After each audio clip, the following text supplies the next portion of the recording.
दीदी से मिलकर के आया हूँ। अभिषेक जी मेरे साथ हैं। हमें याद है जिस समय निष्पक्ष चुनाव हुआ, दीदी यहाँ की मुख्यमंत्री बनी और आज हम लोगों को सबको मिलकर के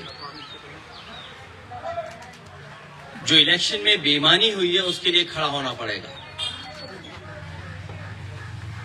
ईमानदारी से इलेक्शन जब हुआ, इलेक्शन कमीशन ने जब इलेक्शन कराया तो वो जीती। और इस बार जो मल्टी लेयर माफियागिरी हुई है इलेक्शन में, कोई कभी सोच नहीं सकता था कि इस तरह की बेईमानी Bharatiya Janata party, election commission, उनके संगी साथी, खुफिया लोग, अंडरग्राउंड लोग मिलकर के इस तरह का चुनाव करेंगे। अभी तक तो हम ये सुनते थे कि जो आज बंगाल करता है वो देश कल करता है, लेकिन बीजेपी ने जो उत्तर प्रदेश में किया बेईमानी, वो एक ट्रायल था उनका, और उससे सीख करके पूरा का पूरा चुनाव उन्होंने लूट लिया। सेंट्रल फोर्स हो, election commission, transfer posting, UP का चुनाव भी बड़े करीब से देखा है मैंने। न जाने कितने अधिकारियों की हम शिकायत करते थे, न कभी डीजीपी हटा, न कभी चीफ सेक्रेटरी हटे, न कोई डिस्ट्रिक्ट का अधिकारी हटाया उन्होंने। लेकिन जब बंगाल का चुनाव हुआ, पूरा का पूरा स्ट्रक्चरली उन्होंने अपना बनाया और उनको निर्देश दिए गए कि आपको चुनाव हराना है। आप में से बहुत सारे साथी होंगे, अब तो फोर्स के कई लोगों को 15 दिन की छुट्टी दी है, लीव। इतनी छुट्टी कभी सेंट्रल फोर्स को कभी नहीं मिली। अभी सुना है कि 15 दिन की छुट्टी दी गई है। और जिस तरह का व्यवहार यहां हो रहा है पॉलिटिकल वर्कर के साथ, पार्टी ऑफिस के साथ, हम लोग भी सरकार में आए और सरकार से गए, कभी कभी किसी वर्कर, पॉलिटिकल वर्कर के साथ इस तरह का व्यवहार नहीं हुआ। चाहे हमारे साथी अभिषेक हों, आदरणीय दीदी हों, उनको सिक्योरिटी की थ्रेट हो, जिन्होंने इतनी सेवा की हो लोगों की, आखिरकार किसकी ताकत की वजह से ही कर रहे हैं। और मैं तो वो तस्वीरें दिखाना चाहता हूं जो कभी यूपी में तस्वीरें बनी थी इलेक्शन में। ये शायद तस्वीर आपने सबने देखी होगी, ये तस्वीर तो देखी होगी आपने। इससे ज्यादा भयानक काम यहां हुआ है। अगर बुलेट्स के डरा करके वोट डाला जाएगा तो कौन जीतेगा? आप बुलेट से डरा रहे हैं वोट के लिए, और इलेक्शन कमीशन निष्पक्ष नहीं है, बीजेपी के सहारे पे काम कर रहा है। जब बाई इलेक्शन उत्तर प्रदेश का हुआ था, मैं लोकसभा में अपने सभी मेंबर्स को लेकर के, कफन लेकर के गए थे हमारे सांसद, और इसलिए लेके गए थे कि स्पीकर को दे दें जिससे कि इलेक्शन कमीशन तक ये चला जाए, क्योंकि हम लोगों ने कहा कि इलेक्शन कमीशन ही मर गया है। और ये बात हम यूं ही नहीं कहते थे ये तो पहली तस्वीर है।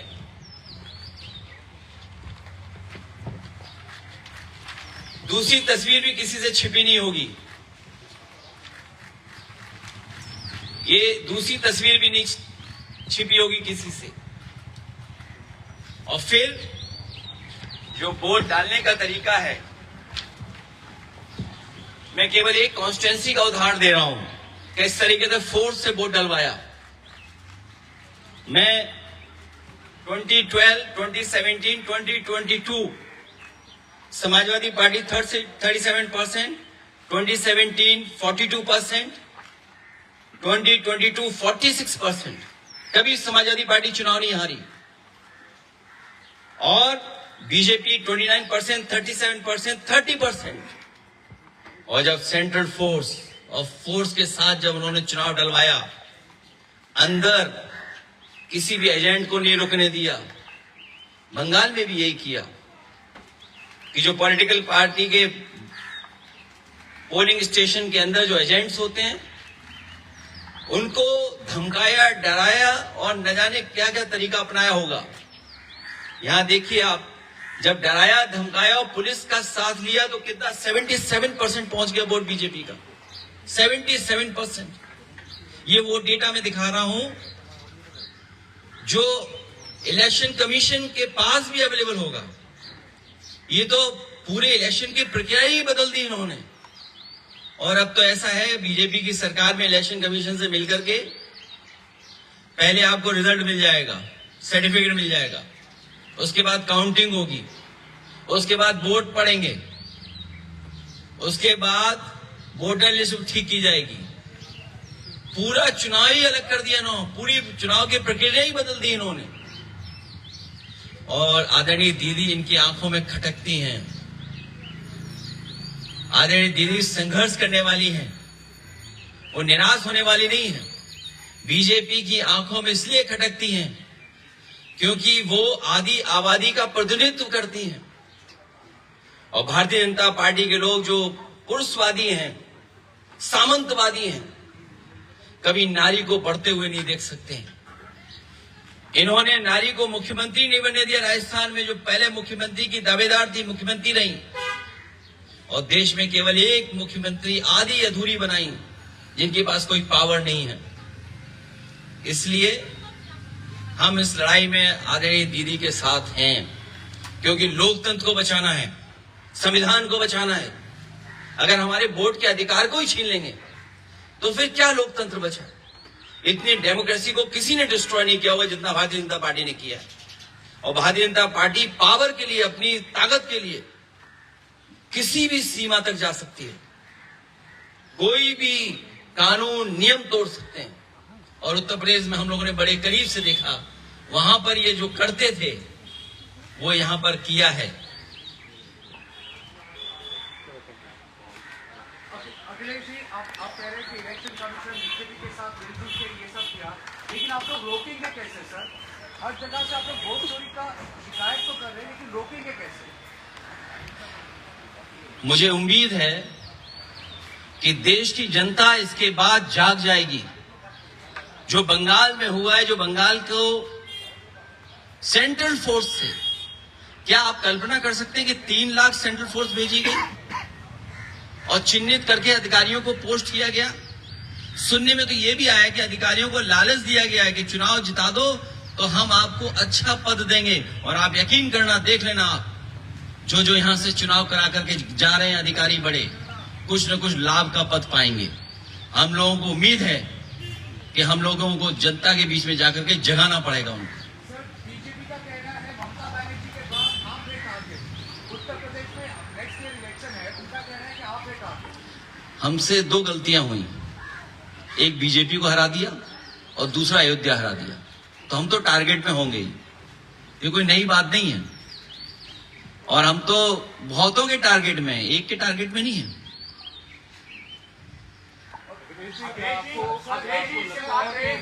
यहाँ पर जो है बीजेपी की तरफ से कहा जा रहा है, चुनाव आयोग की तरफ से कहा जा रहा है कि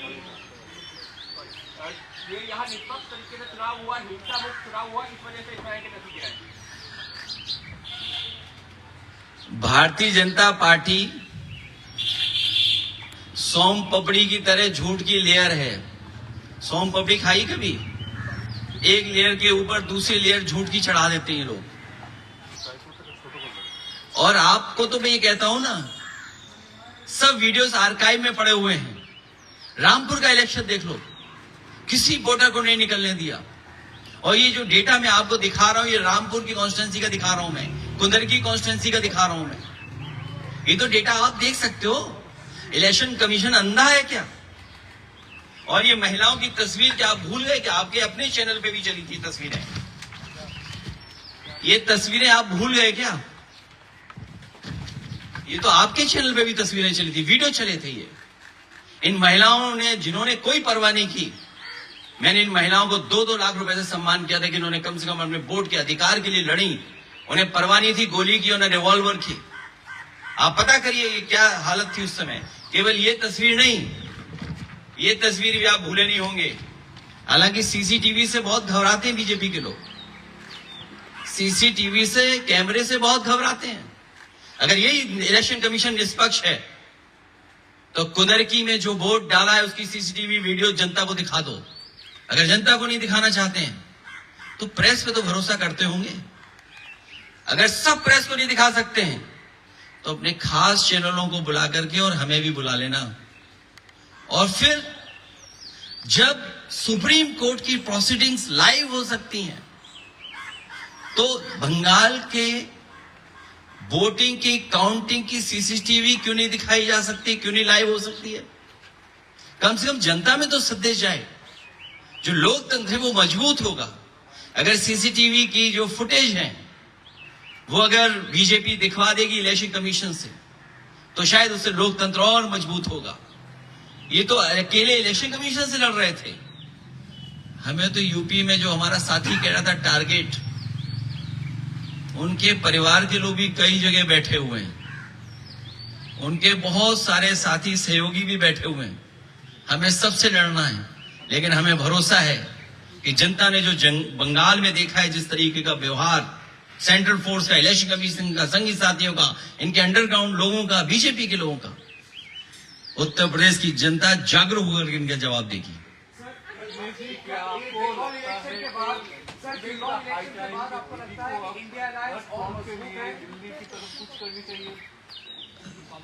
मैं इस समय यही कह सकता हूं कि सभी पॉलिटिकल पार्टीज के नेता हम लोग बैठ करके बात करेंगे।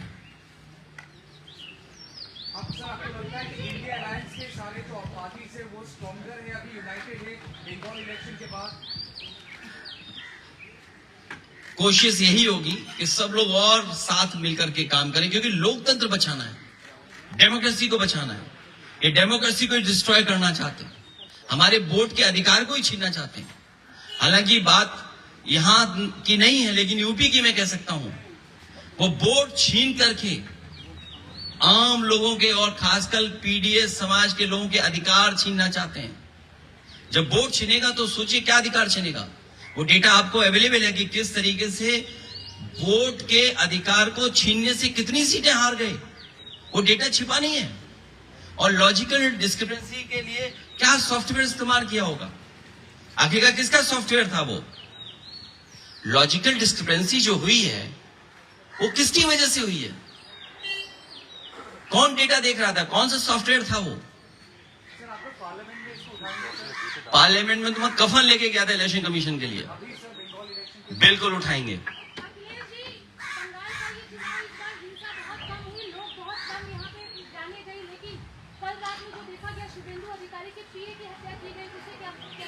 इसमें तो होम मिनिस्टर जिम्मेदार हैं कि उनके पीए की हत्या कैसे हो गई। ये सवाल मुझसे मत पूछिए, आप ट्विटर हैंडल होगा आपका, आप टैग करिए होम मिनिस्टर साहब को, पूछिए कि हत्या कैसे हो गई। सर ये जो एकजुट होकर आप लड़ने की बात कर रहे हैं सर, इसमें कांग्रेस की भी भूमिका होगी सर। हम लोग यूपी इलेक्शन से भी पहले देखे हैं, बंगाल इलेक्शन से पहले भी हम लोग ने देखा कि शायद ऑपोजिशन एक साथ नहीं हो पाए, कांग्रेस नहीं आ पाया सर। कांग्रेस को कोई एडवाइस देंगे सर? मैं किसी को एडवाइस देने के लिए नहीं आया हूं। मैं लोकतंत्र और जिस तरीके से आदरणीय दीदी को अपमानित किया, उनके कार्यकर्ताओं को वोट नहीं डालने दिया, क्या जिम्मेदारी सेंट्रल फोर्स की है? क्या आप इलेक्शन को इस तरह कराएंगे कि आप वहां पर एजेंट्स को नहीं बैठने देंगे, पॉलिटिकल पार्टी के एजेंट्स को नहीं बैठने देंगे, और फिर इस बात की तैयारी करेंगे कि एसआईआर करा करके हम टारगेटेड किस बूथ पर वोट कटवाना है?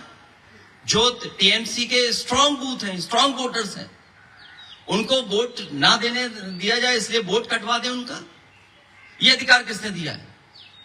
यही लोकतंत्र को सबसे बड़ी हत्या कर रही है बीजेपी के लोग मिलकर के, वो भी इलेक्शन कमीशन से। इसलिए सभी पॉलिटिकल पार्टी से हमारी अपील होगी कि कम से कम इस सवाल पर हम सब एक दिखाई देंगे। हम सब पॉलिटिकल पार्टी के लोग एक साथ खड़े हुए दिखाई देंगे। सर ये सवाल मैं आपसे क्लास में पूछने की कोशिश किया था सर। बंगाल में 91 लाख लोगों को हटाया गया था, उसमें डुप्लीकेट भी है और लॉजिकल डिस्क्रिपेंसी भी है, लेकिन उत्तर प्रदेश की जो ड्राफ्ट लिस्ट है उसमें 2.8 करोड़ लोगों को हटाया गया था। कोई कॉन्फर्मेशन है सर कितने रोहिंग्या मिले उधर से? क्योंकि बंगाल में जिन लोगों को हटाया गया सबको रोहिंग्या है। जब ये बात आपको पता है तो ये भी पता होगी आपको कि हमारे मुख्यमंत्री जी घबरा गए थे। उन्होंने कहा कि 4 करोड़ वोट हमारे कट गए इसमें। तो क्या मानूं मैं आप, अगर हमारे उत्तर प्रदेश के मुख्यमंत्री ये शिकायत करें इलेक्शन कमीशन को कि 4 करोड़ वोट हमारे कट गए, तो इस सवाल का जवाब तो हमारे उत्तर प्रदेश के मुख्यमंत्री देंगे जिन्होंने कहा कि 4 करोड़ वोट कट गए हमारे। चलिए, बहुत धन्यवाद आपका, बहुत धन्यवाद।